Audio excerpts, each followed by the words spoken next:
Bwana, mambo ni gani? Mambo ni vipi? Karibu sana kwa wewe ambaye kwanza unaitazama channel ya PM Online. Kubwa zaidi ni kwambie tu kwamba usiache kuweza kusubscribe, lakini pia kugusa alama kengele na umshike wangu kwanza kuweza kupokea infos yote ya kimichezo pamoja na burudani kipindi tu ambapo zinatokea. Kubwa tunatazama kile ambacho kinaendelea pale Unyamani, ambapo ameweza kumwashia moto kweli rais wa heshima ambaye ameweza kupata heshima hiyo kutoka kwenye klabu ya Simba tangu kipindi ambapo anaiongoza, akisimama kama mwekezaji. Amekuwa akifanya mambo ambayo wengi walikuwa wakimsifia. Sasa leo mambo yamechemka kweli na mpaka hivi sasa nikipita kwenye ukurasa wa Mo Dewji kwa ajili ya kuona ni kitu gani ambacho ameweza kukiandika, naona ni vitu fulani vya kitambo ambavyo ameviposti. Hakuna posti mpya ambayo imeweza kupanda siku za karibuni zaidi ya posti ambayo imepostiwa siku mbili zilizopita, akieleza mambo ambayo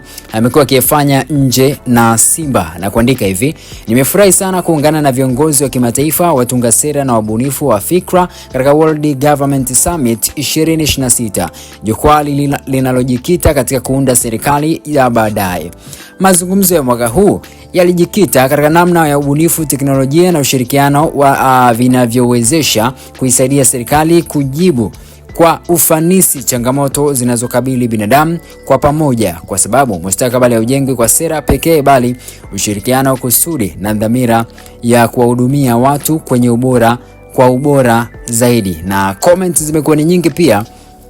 Ina comments zaidi ya 1945, repost zaidi ya 175, walioshare zaidi ya 25 na likes zaidi ya 17,800 kwenye comments. Sasa pale nimeona pia Ahmed ameweza kulike hapa, ameweza kuandika: ya Allah, tunakuomba utufikishe mwezi mtukufu wa Ramadhan, amin.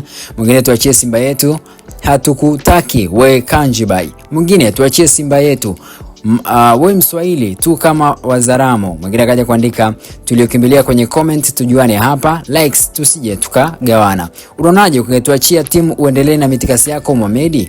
Mwingine, Mudi Mzungu Mwembe wa Simba shingapi?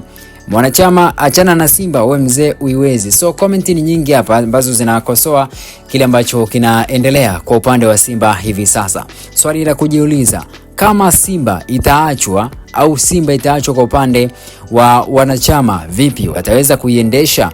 Ama mambo yatakuwa shakhala bagala kama ambavyo sasa hivi tu mwekezaji ameweza ukapembeni, alafu wanauzwa wachezaji muhimu kwa ajili ya kufidia magepu ya kununua wachezaji wengi ambao watakuja kuitumikia klabu ya Simba. So maswali kumkichwa. Niandikie comment yako hapo, ukiniambia ni kitu gani ambacho unatamani kiweze kufanyika katika kipindi hicho ambacho Simba inapitia wakati mgumu. Niandikie comment yako hapo, kisha nitakuja kutisha nayo. You feel me? Till next time.